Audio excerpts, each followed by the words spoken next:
नमस्कार दोस्तों। आज मैं फिर आपके सामने कुछ ज्ञान की बातें लेके आया हूं और आपने पूरे बुद्धि और विवेक लगा के इन बातों को समझना है।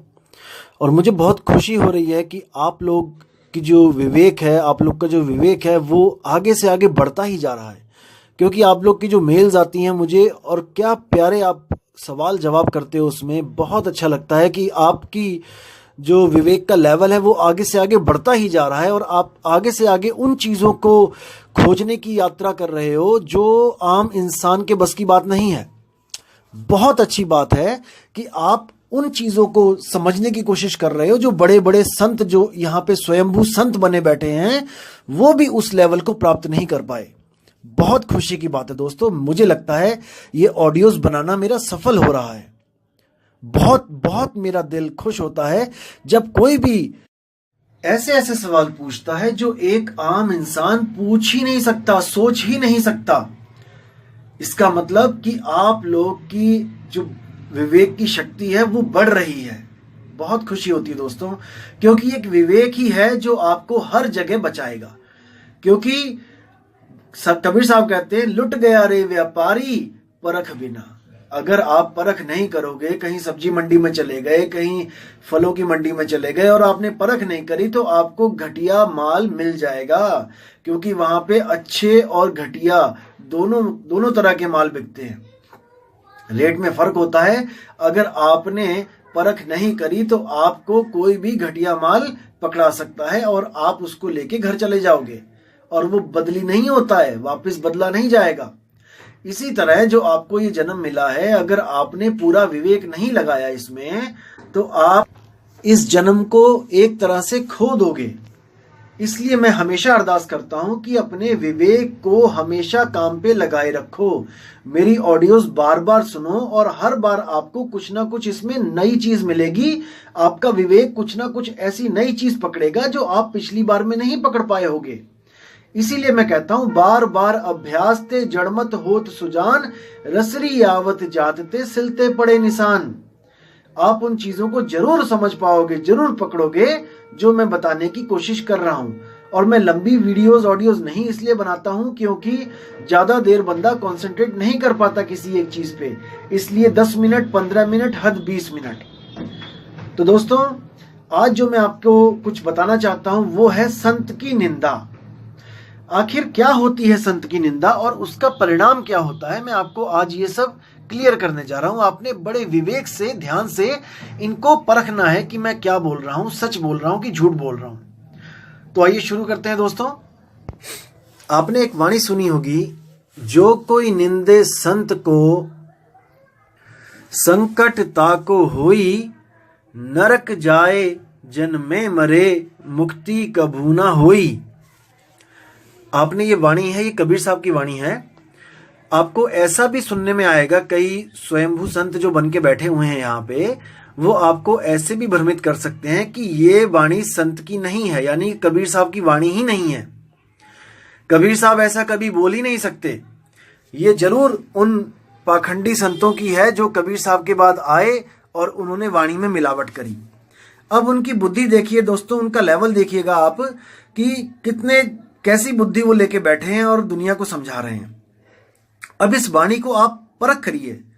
आप बिल्कुल परख करना इस वाणी को, ये वाणी कहना क्या चाहती है, और इसके बाद विवेक लगाना कि ये सत्य है, ये झूठ है। और कई तो ऐसे आपको लोग मिलेंगे जो आपको कह देंगे कि अगर संत की निंदा करने से अगर नरक मिलता है, बार बार मरना जन्मना पड़ता है, तो वो सर्क तो सांप और बिच्छू के समान है। अब बुद्धि देखिए दोस्तों उनकी। मतलब कि हैरानी भी होती है कई बार कि ऐसे ऐसे लोग अपने आप को संत घोषित कर चुके हैं, स्वयंभू, जो इन वाणियों तक को नहीं समझ पाए। तो आज मैं आपको हर चीज क्लियर करूंगा दोस्तों कि ये वाणी क्या कह रही है। और भी कई ग्रंथ हैं जिनमें संतों की जो निंदा है उसको क्या क्या बोल के बताया गया है, मैं वो भी आज आपको क्लियर करूंगा। तो दोस्तों, पहले तो आपको बता दूं कि संत कभी भी किसी को कोई श्राप नहीं देते, कभी पलट के वार नहीं करते, कभी किसी को बद्दुआ नहीं देते। संत तो अमृत होते हैं।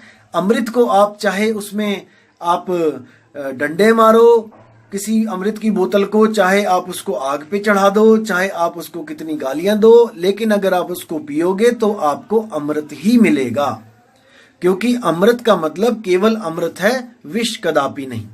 ये तो आप गांठ बांध लो, पक्की बात है। तो अब सजा कैसे मिलेगी उसको जो बार बार जन्मे मरे, मुक्ति कभी ना होए? कौन देगा उनको सजा? जब संत ने तो सजा देनी नहीं है, संत तो परमात्मा का रूप है, वो तो कभी आपको सजा दे ही नहीं सकता, किसी को भी नहीं दे सकता। यहां तक कि देखो आप, मीराबाई को जहर पिलाया गया, सुकरात को जहर पिलाया गया, और संतों को कितनी यातनाएं दी गई, लेकिन संतों ने कभी भी किसी को कोई बद्दुआ नहीं दी, कोई पलटवार नहीं किया। तो कौन है आखिर वो जो संतों की निंदा करने वाले को नरकों में डालेगा, बार बार जन्माए और मरवाएगा? आइए विचार करते हैं।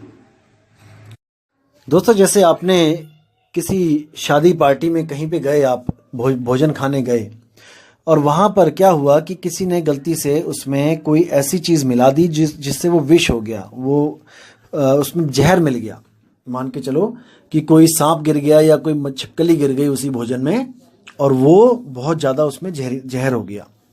लेकिन आपने और कई लोगों ने उस भोजन को खा लिया।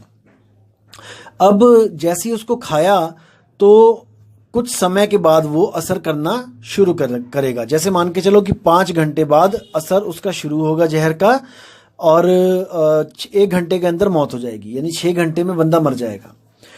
तो जैसे ही हलवाई को पता लगा कि अरे गलती से इसमें कोई चीज गिर गई है जिससे ये सारा भोजन विषैला हो गया है, तो उसने क्या किया, उसने डॉक्टर को फोन किया। उसने डॉक्टर को फोन किया कि डॉक्टर साहब, यहाँ पे कई लोगों ने ऐसे ऐसे गलत खाना खा लिया है, इनको प्लीज आपके इलाज की बहुत जरूरत है। डॉक्टर वहां पे अपना अटैची लेके आ गया और उसमें दवाइयां वो देने लगा लोगों को। जो समझ गया था कि हमने गलत जहर खा लिया, हमने गलत भोजन खा लिया, वो तो उसको दवाई को लेने में कोई हिचकिचाहट नहीं करी और बड़े आराम से दवाई भी खाई और उसके पैरों में भी पड़े कि डॉक्टर साहब आपने हमारी जान बचा ली। लेकिन उनमें कुछ लोग ऐसे थे जो अहंकारी टाइप में थे, जो बहुत बड़े अहंकारी थे कि जो हमें पता है वो किसी को नहीं पता। उन लोग ने क्या कहा कि मुझे तो कुछ नहीं हो रहा है, मैंने तो ऐसा कुछ नहीं खाया है, क्योंकि असर तो 5 घंटे में होगा, तो अभी 1-2 घंटा हुआ है, तो इसलिए वो सोचते हैं कि हमें तो कुछ नहीं हो रहा है, दुनिया पागल है जो दवाई खा रही है, ऐसा कुछ नहीं हुआ है। तो वो, क्योंकि वो लोग किसी पे विश्वास नहीं करते हैं, वो अपने ही अहंकार में चूर रहते हैं, तो वो लोग उस डॉक्टर को गालियां देने लगे कि ये देखो, ये अपने पैसे बनाने के चक्कर में ये ऐसे कर रहा है, ये दवाइयां बांट रहा है लोगों को, ये पैसों का भूखा है, ये लूटना चाहता है। जैसे आजकल मान्यता है लोगों की कि संत जो होते हैं वो सब पैसे लूटने के लिए वो संत बने होते हैं, लोगों को लूटने के लिए, लोगों को मूर्ख बनाने के लिए लोग संत बन जाते हैं। जैसा आजकल चलन है, प्रचलन है, जैसे आजकल संत पकड़े भी जा रहे हैं, उनको संत भी नहीं कहना चाहिए, क्योंकि जो गलत काम करेगा वो संत क्यों है, वो संत के वेशभूषा में चोर है। जैसे कबीर साहब ने बोला है, जंगल ना होते तो मोर कहाँ छुपते, और संत ना होते तो चोर कहाँ छुपते। अगर संत ना होते तो चोर कहाँ छुपते। अरे एक संतों की तो ऐसी भेष है, जो एक चोर भी ग्रहण कर ले तो उसको भी माथा टेक के दुनिया निकल जाती है आगे। तो इसी तरह हमने परख भी करनी है कि कौन संत है और कौन असंत है। ऐसा नहीं है कि जिसने चोला पहन लिया वो संत ही है।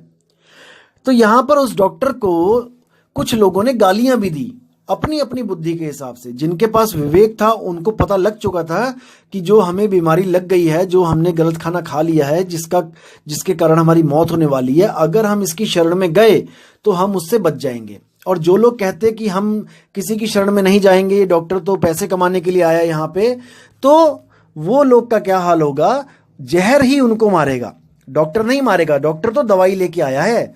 दोस्तों इस बात को समझना है, डॉक्टर दवाई लेके आया है, डॉक्टर को दवाई ही देनी है सबको, चाहे वो अच्छा बंदा हो चाहे बुरा हो, चाहे वो कैसा भी हो। लेकिन जो डॉक्टर को दवाई लेने से ही मना कर रहे हैं, जो डॉक्टर की दवाई लेने से मना कर रहे हैं, उनको मारने वाला कोई और है, डॉक्टर नहीं मारेगा। वो कौन है, वो है जहर। वो जहर ही उनको मारेगा। इसीलिए एक विवेकी बंदा क्या कहता है कि संत का निंदक जो है वो जन्मेगा मरेगा। कहने का मतलब जो डॉक्टर की निंदा करेगा, वो निंदा करने का मतलब है कि उसके दवाई को ग्रहण नहीं करेगा। निंदा करने का यही मतलब है। जब आप उसकी निंदा ही कर रहे हो तो आप उसके कहे रास्ते पे कैसे चल सकते हो। इसका मतलब ये नहीं है कि डॉक्टर आपको जहर देगा तब आप मरोगे। जहर तो आपने स्वयं ही ले रखा है। अगर वाणी बोल रही है कि संत के निंदक को बार बार नरक और बार बार जन्म मरण में फंसना पड़ेगा, मुक्ति कभी ना होए, तो केवल संत का निंदक ही थोड़ी नहीं है ऐसा। जो लोग संतों की शरण में नहीं जा रहे हैं, जैसे जो लोग वैसे ही मरी जा रहे हैं बिना संत को गाली दिए, क्या वो नहीं नरकों में जा रहे हैं? क्या वो नहीं जन्म मरण में फंसे हुए हैं? भाई बुद्धि लगाओ, विवेक लगाओ। हर बंदा जन्म मरण में फंसा है, चाहे संत को गाली दे चाहे ना दे। बच वही सकता है जो संत की शरण में चला जाए। वाणी ये बोल रही है उसको। और वाणी ने ऐसा क्यों बोला है? क्योंकि केवल संत ही है जो आपको इस जन्म मरण से निकाल सकता है, वरना तो सारे फंसे ही फंसे हैं। ये कुत्ते बिल्ली हाथी घोड़े ही वही लोग हैं जो इंसान चोला प्राप्त करने के बाद जिन्होंने विवेक नहीं किया और आज वो अलग अलग जूनों में जन्म और मर रहे हैं। वो नरकों में पड़े हैं। नरक क्या है? नाली नरक है, गटर नरक है। उसी में जाके नरकों में खाना खा रहे हैं। जो हम लोग विष्ठा करते हैं वही वो खाते हैं। तो यही वो नरक है। और नरक क्या है? गधा लगा लो, घोड़ा लगा लो, 24 घंटे चाबुक पड़ रहा है पीठ पे। हम लोग के कोई डंडा मारे हम तो हाथ से रगड़ के थोड़े शांत भी हो जाते हैं। उसकी पीठ पे रगड़ने वाला कौन है?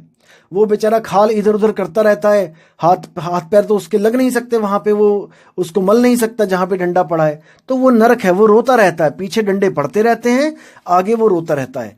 अगर हम लोग ने विवेक नहीं किया, हम लोग संत की शरण में नहीं गए, तो हमारे साथ भी यही होगा। ये कोई डराने वाली बात नहीं है। मैं किसी को डरा नहीं रहा हूं। जो कई लोग कहते हैं कि डरा के भक्ति करवाई जाती है, भैया मत डरो, लेकिन सामने जो दिख रहा है उस पर यकीन तो करो। क्या गधों के साथ परमात्मा की कोई दुश्मनी थी जो उनको केवल गधा बनाया, या कुत्तों के साथ कोई दुश्मनी थी उनको कुत्ता बनाया? सब अपने कर्मों के हिसाब से शरीर को धारण करते हैं। तो इन बातों को समझना है, इस पे विचार करना है। संत का निंदक कौन होता है? जो कभी भी गुरु धारण नहीं करता है, और वो बार बार नरकों में जाएगा, बार बार जन्म मरण उसको होगा। इसका मतलब ये नहीं कि संत उसको मार रहे हैं, बिल्कुल नहीं। उसको उसी के कर्म मार रहे हैं, क्योंकि संत कर्म बदलता है। संत कभी आपको ऐसा नहीं कहेगा, कोई चमत्कार कर देगा कि आप यहां से सतलोक पहुंच गए, यहां से कहीं और पहुंच गए। संत आपके कर्म बदलता है। आप मीट खाते हो, संत मीट छुड़वाता है। आप शराब पीते हो, संत शराब छुड़वाता है। आप मछली अंडे खाते हो, संत मछली अंडे छुड़वाता है। अगर आप व्यभिचार करते हो, संत व्यभिचार छुड़वाता है। तो जब आपने सारे बुरे कर्म छोड़ दिए हैं और पुराने जो कर्म किए हैं उसके लिए आप भक्ति कर रहे हो, अपने निज स्वरूप को प्राप्त कर रहे हो, तो आपका लेखा जोखा खत्म हो जाता है। सिंपल सी बात है। अब जैसे हम लोग मूर्ख बोल देते हैं, तो मूर्ख कोई गाली नहीं होती भाई, फिर से समझ लो। मूर्ख, मूर्ख का मतलब क्या होता है? जो मुंह में आई बात को बिना सोचे समझे 10 लोगों के सामने रख देता है। मुंह रख, जो विवेक नहीं लगाता, बुद्धि नहीं लगाता कि मैं क्या कहने जा रहा हूं। जैसे कई मूर्ख संतों की बाणियां पढ़ते हैं, वो समझ नहीं पाते और उसका उल्टा अर्थ 10 लोगों के सामने रख देते हैं। उसको मैं मूर्ख कहता हूं। मैं कोई बहुत बड़ा ज्ञानी नहीं हूं जो मैं अपने आप को ज्ञानी बोलूं और किसी और को मूर्ख बोलूं, नहीं। मैं मूर्ख केवल उन लोग को बोलता हूं जो बिना सोचे समझे किसी को भी गलत सिद्ध करने में लग जाते हैं। जैसे कई मूर्ख ऐसे भी हैं जो कबीर साहब को, नानक साहब को भी मूर्ख कहने में परहेज नहीं करते, उनको भी अज्ञानी बोलने में परहेज नहीं करते। तो मैं स्पेशल उन लोग को बोलता हूं मूर्ख, यानी जो मुंह में आ गया वो बक दिया, बिना विवेक किए, बिना सोचे समझे कि क्या वो लोग ऐसे हो सकते हैं कि उनको ज्ञान नहीं है। जो सारी दुनिया को रास्ता दिखा के गए, क्या वो लोग ऐसे हो सकते हैं कि वो भटक जाएं रास्ते से? तो ऐसे लोगों को मैं मूर्ख बोलता हूं। आप बिल्कुल माइंड ना करें कि मैं किसी को गाली दे रहा हूं। और जो लोग बोलते हैं कि कबीर पंथ के जो आगे गुरु आए हैं कबीर पंथ में, उन्होंने वाणियों में मिलावट करी है, तो उनके लिए मैं एक बहुत अच्छी वाणी लेके आया हूं बाबा नानक की। इससे आपको पता लग जाएगा कि हर संत ने बोला है कि संत का निंदक नरकों में जाता है। देखिए वाणी क्या कहती है। नानक संत भावै ता ओई भी गति पाही। मतलब कि अगर किसी संत को आप भा जाते हो या आपको कोई संत भा जाता है, तो आप भी उस संत की गति तक पहुंच सकते हो जहां तक वो संत पहुंचा हुआ है। संत का निंदक महाअत्ताई, अत्ताई होता है जो बुरे कामों की हद कर देता है, जो यानी कि संत का निंदक महाअत्याई, महाबुरे कर्मों का लेखा उसके सिर पे चढ़ जाता है। कैसे चढ़ जाता है? जब वो मुक्ति प्राप्त नहीं करेगा तो सारे जितने भी हैं अपने कर्म, उसका लेखा जोखा उसको देना पड़ेगा, तो वो अत्ताई हो गया। संत का निंदक खिन टिकन न पाई, यानी कि संत का निंदक एक पल भी उस परम शांति को प्राप्त नहीं कर सकता, वो जन्म मरण में फंसा ही रहेगा। संत का निंदक महाहत्यारा, अब उस संत के निंदक को महाहत्याओं का पाप लगेगा। कैसे भाई? जब वो 84 में जाएगा तो कुत्ता बनेगा बिल्ली को मारेगा, बिल्ली बनेगा चूहे को मारेगा, शेर बनेगा हिरणों को मारेगा, तो महाहत्याएं उसको लगेंगी, उसका कर्म उसको छोड़ेगा नहीं।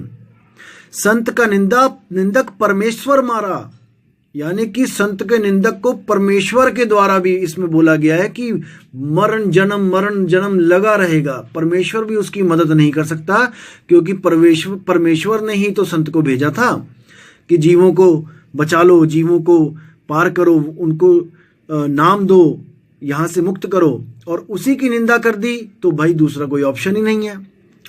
अब आगे कहते हैं संत का निंदक राजते हीन, यानी कि बहुत बड़े बड़े राजा जो संतों की शरण में ना जाने के कारण अगले जन्म में भिखारी बन जाते हैं।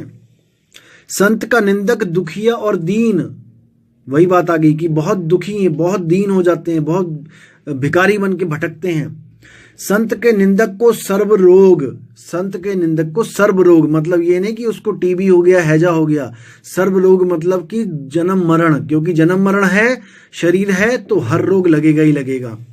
संत के निंदक को सदा वियोग, यानी कि वो कभी भी एकाकार नहीं हो सकता परमात्मा के साथ, वो हमेशा वियोग यानी कि अलग ही रहेगा।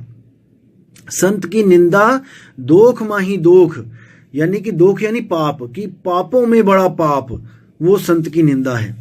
नानक संत भावै ता उसका भी होई मोख, जिसको संत भा जाते हैं, जो संत के कहे अपने जीवन को ढाल लेते हैं, उनका भी मोक्ष, क्योंकि संत का मोक्ष तो पक्का ही है, और उसका भी मोक्ष हो जाता है जो संतों की शरण में चले जाते हैं।